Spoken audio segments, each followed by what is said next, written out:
જય શ્રી કૃષ્ણ, જય માતાજી. સ્વાગત છે તમારું મારા નવા વ્લોગમાં. આજે છે 11ની બધાને શુભકામના. અને આજ તો વેલા સાશ કરીને ઠાકોરજીને માખણનો ભોગ ધરાવી દઈ. આમ તો કઈ રસોઈ બનાવીને એને આપણે ભોગ નથી ધરાવતા, 56 ભોગ કે કોઈ પ્રસાદી કે સવારમાં દૂધ ધરી દઈ અથવા તો ગાયનું માખણ ધરી દઈ. તો આજ ગાયનું આપણે સાસ તો રોજ આપણે વધેરીને રોજ ધરી. 5:11 છે એટલે થોડુંક વેલા ધરી દઈ. નકર માખણ મોડું ધરવાનું હોય, દૂધ વેલું ધરવાનું હોય. ખાવાનું તો આપણે જ છે, ધરવાનું છે ખાલી એને તો. ને હમણાં તો એટલી ટાઈટ પડે ને, તે ગાયું દોવા જાય એવું હોય તો વિચાર કરવો પડે કેમ થાય, દોવા જવા હે કે નહીં. પણ વળી ઢાળિયા મૈયા જાય એટલે ટાઈટ ઉડી જાય છે.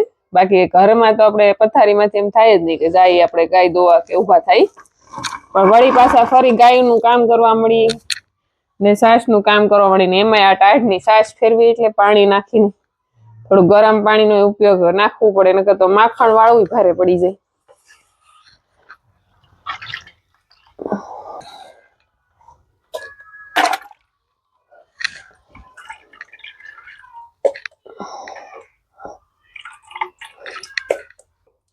રિયોદાજી મારા વાલાને વઢીને કેજો રે, માને તો મનાવી લેજો રે, મારા વાલાને વઢીને કેજો રે. મથુરાનો રાજા ત્યાં તો ગોવાળોને ભૂલી ગયા છો, માને તેને ભૂલી ગયા છો રે, હે મારા વાલાને વઢીને કેજો રે, માને તો મનાવી લેજો રે, હે મારા વાલા વઢીને કેજો રે.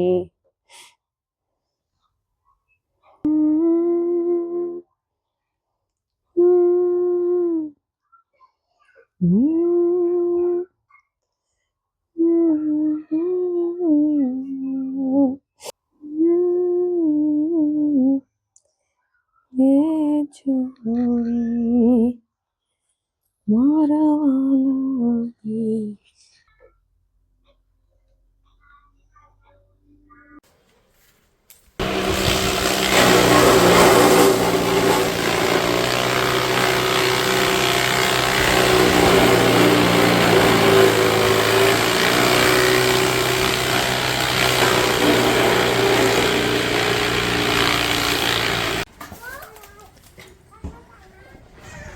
તો એટલી ટાઈટ ને એટલો પવન ઉડે છે તો આપણું જે બાંધ્યું હતું એ થોડુંક ઓલું થઈ ગયું છે, તો ફરી પાછું આજ વચ્ચેલી બાંધવું છે.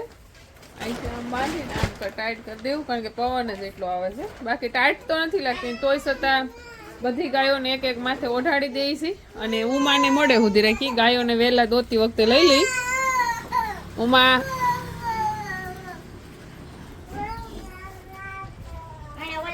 હાકળમાં નાખી દીધું છે.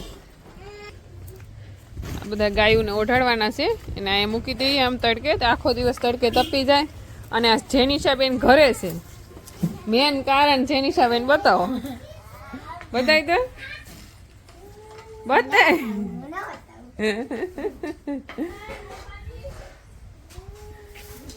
તો એનું મેન કારણ છે જે કટિંગ કરવાનું મશીન છે, એ મશીનમાં એને કાલે બંધ મશીન પડ્યું હતું ને રમતી રમતી અંદર આંગળી નાખી દીધી ને પછી જરાક ફરી ગયું છે. તો બે આંગળે, એક આંગળી જરાક ભાગી ગયું છે વધારે, એક આંગળી ચેપાઈ ગઈ છે, એટલે પાટો પિંડી કરી આવી. કાલ તો આખો દિવસ કાંઈ વિડીયો નહોતો બનાવવાનો, કારણ કે જેની પપ્પાને થોડોક તાવ આવી ગયો, વાતાવરણ બદલ્યું અને લગ્ન કર્યા બધું ખાણી પીણી બદલી એટલા માટે. અને જેનિશા બેનને તો પોપટ પાડ્યો છે.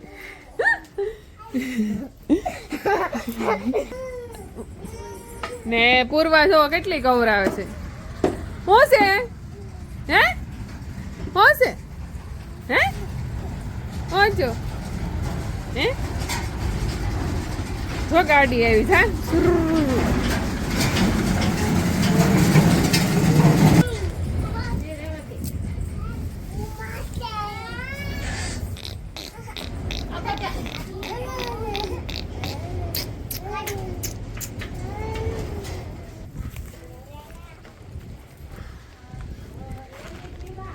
ત્યાં બધું ગાયોને ઓઢવાના છે તો એ મૂકી દીધા છે. અને ગાયોમાં બધી ગાય ઓઠાડવા દે છે. રાધા જ નથી ઓઠાડવા દેતી, કારણ કે રાધાને ન ગમે એટલે ગમે એમ કરીને માથે ઉસકાવી લે.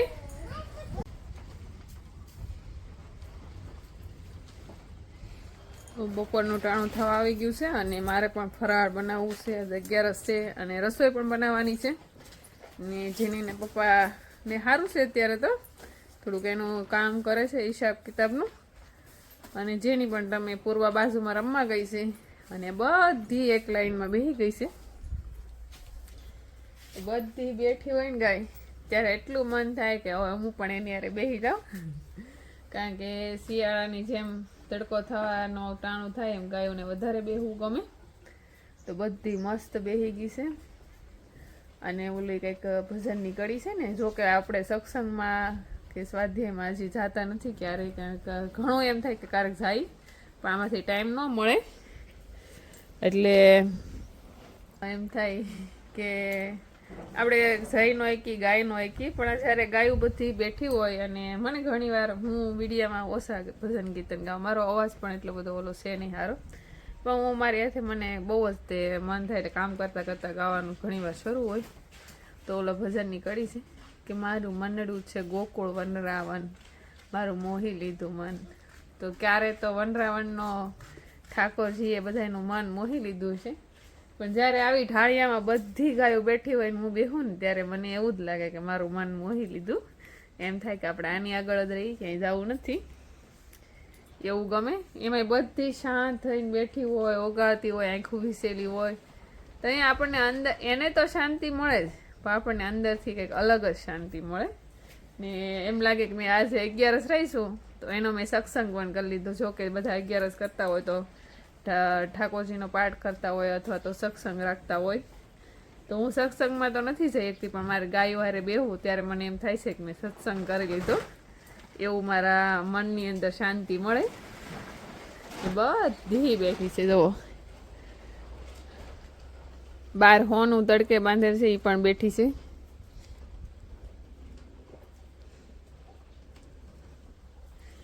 ને કંઈક અલગ જ આનંદ આવે, અલગ જ શાંતિ મળે આપણને.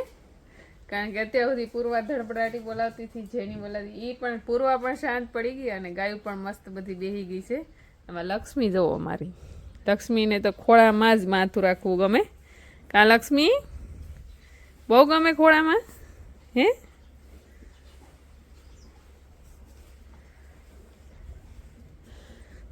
તો આ બધા કવરા વગેરે આ ઊભા થઈ જાય રહી જાઓ, નહીંતર બધી ઊભી થવા મળશે હમણાં, કારણ કે માઇન્ડ શાંતિથી બેઠીને ઓગાળે છે. હવે ખાલી 2 મિનિટ બેસી લીધી ને તો એમ થઈ ગયું મેં આજ 11નો સત્સંગ કરી લીધો છે અને મને શાંતિ મળી ગઈ છે. એટલી મસ્ત બધી બેઠી છે ને ઓગાળે છે. ને ઢાળિયાનો પ્રકાશ થોડોક અલગ કલરનો છે, પીળા કલરનો, કારણ એનું કારણ એ કે આ તાલપત્રી બાંધેલી છે કે નહીં પીળા કલરની, એના કારણે.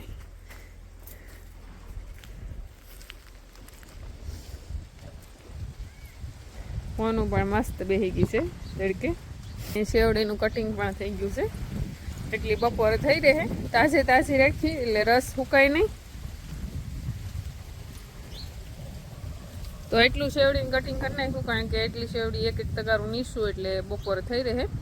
ને ઓલું વધારે એકારે કટિંગ કર્યું હોય ને પડી હોય તો સુકાઈ જાય હાવ, એટલે ભાવે નહીં ગાયું ને. ઓલી તાજી તાજી નિરાય. હવે ટાઈમ છે રસોઈ બનાવવાનો. બપોરનું ટાણું થઈ ગયું છે અને ફરાળ બની ગયું છે.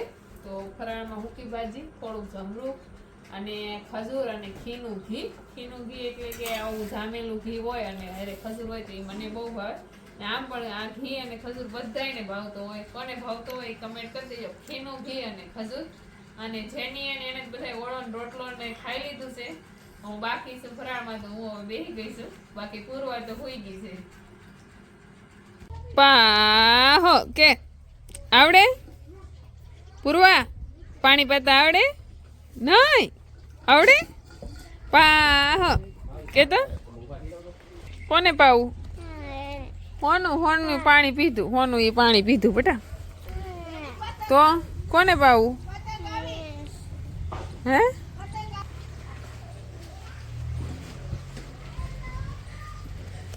ગંગા લક્ષ્મી રાધા ગોરી બધાનું મિલ્કિંગ થઈ ગયું છે. બાકી છે એક બગલી, તો બગલીને આડુમાં રહેવું પડશે. પછી બા મિલ્કિંગ કરશે, તો બા એને મિલ્કિંગ કરશે અને હું આડી રહી. અને ગંગા જુઓ ઉમાની વાસળીને પાસે નથી આવવા દેતી, એની વાસળીને જ આવવા દે છે. અને વાસરું છૂટા મૂકી એટલે ડાયરેક્ટ એની મા પાસે જાય. ઓટોમેટિકલી એને ખબર પડી જાય કે આ જ એની મા છે. બાકી એટલી ગાયો બાંધી હોય, આપણે વાસળી ગુંદે બાંધી હોય ને છોડી હોય, ડાયરેક્ટ એની મા પાસે જ જાય. એટલે એને ખબર પડે. અથવા એને ખબર હોય કે નાનું વાસરું હોય 8-10-15 દિવસનું ને ઢાળિયામાં એવું હોય, બીજી ગાય પાસે ગયો હોય ને તોય તે ત્યાં ઊંઘીને પાછું બીજી એની મા પાસે વયું જાય.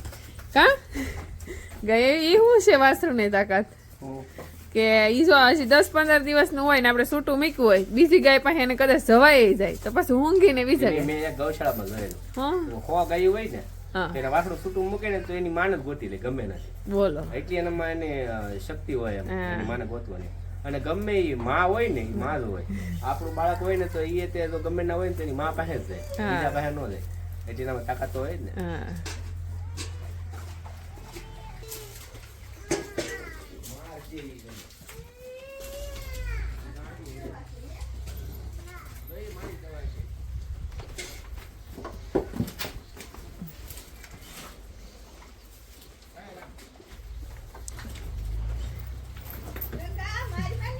મારે નહીં આમ મોકલે આમ વહી જાય એમ કે જો મારું હોય ને તો ઉલાળી મૂકે. હવે ટાઈમ થઈ ગયો. મેં ઉમા નો કે ઉમાને હાલો તો ઉમા તો બા જ દોહે, કારણ કે ઉમા બાની એવાય છે. એમ તો દોવા તો દે પણ એ બા બેઠા હોય ને તો ઓછી હલે, નકર તો બે પગ આમ તમારે મશીનની જેમ શરૂ રાખે ઊંચા નીચા. પૂર્વાએ જો બળીઓ પકડી દીધો છે, આખો દિવસ ઢળિયામાં રહી છે. પૂર્વાને ભણાવી નથી, ગાયું સારવા મોકલી દેવી. કા હાવણો બનાવવો છે અને હાવણો જે વાપરી છે હાવ ટૂંકો થઈ ગયો છે. એટલે આ પાંદડા નાળિયેરીના પાકી ગયા છે. તો હવે ટ્રાય કરીશું, જો પડી જાય પાંદડા તો.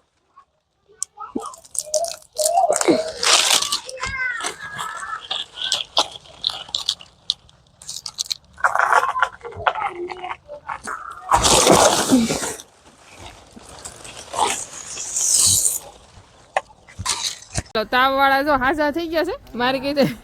મારી કીધે પાંદડું હરખું નતું પડ્યું એટલે એને આવીને પાડી દીધું છે. હવે આ બાજુ વળવું પડશે.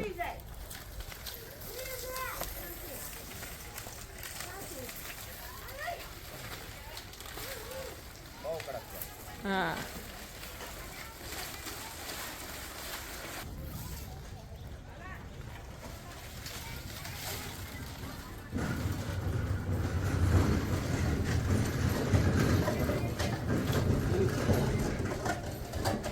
શક્કર ખવડાવે છે શક્કર.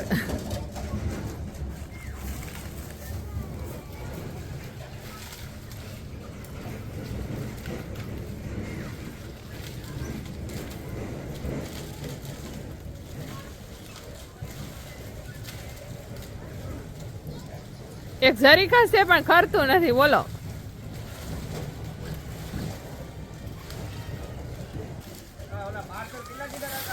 બસ રેડી ઓકે. તો આપણી ફોનું જોતી રહી ગઈ છે ને ફાઇનલી આપણે 2 નાળિયેરીના પાંદડા પડી ગયા છે. અને આજ અત્યારે જ તે હાવણો બનાવવો પડે એમ છે, કારણ કે 2 દિવસ તમે ફળ્યું ખાલી થોડા કહેવામાં જ વાળતી, આખું નથી વળાણું. એનું કારણ મેં નહીં છે કે હાવણો હાવ ટૂંકો થઈ ગયો.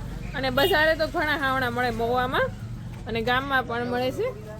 પણ એ હાવણા છે ને એ હાવણા હાવ કાશી હળીના આવે છે. એટલે જે 2 દિવસ વાળી હોય ને હાવણી હળી નાઅહીંયા અટકી જાય, હલે નહીં, બેવડો વળી જાય. ને આ એકદમ પાકલ હળી હોય, કડક હળી હોય એટલે મસ્ત ફળિયું પણ વળાય અને ઢાળિયું પણ વળે. હામટા વાહિંદામાં કાશી હળીનો હાવણો ન હાલે. હજી આપણે પાણીનું કામ અથવા હળવું થોડુંક વાળવાનું ફળ્યું હોય ને તો હાલે. તો એક જ નાળિયેરી છે, જ્યારથી ગાયું છે ને ત્યારથી હું આ નાળિયેરીના પાનના જ તે હાવણા બનાવીને વાપરું છું. અને હાવણા બહુ લાંબો સમય હાલે પણ એટલા છે. પેલો હાવણો કેટલા 2-3 મહિના જેવું થઈ ગયું ત્યારે એટલો ઓછો છે. તો અત્યારે હાવણો બનાવી નાખી તો હમણાં ઉપાદી નહીં, એટલે ઢાળિયા પણ મસ્ત વળાય અને આખું ફળિયું વાળી તો પણ વાંધો ન આવે.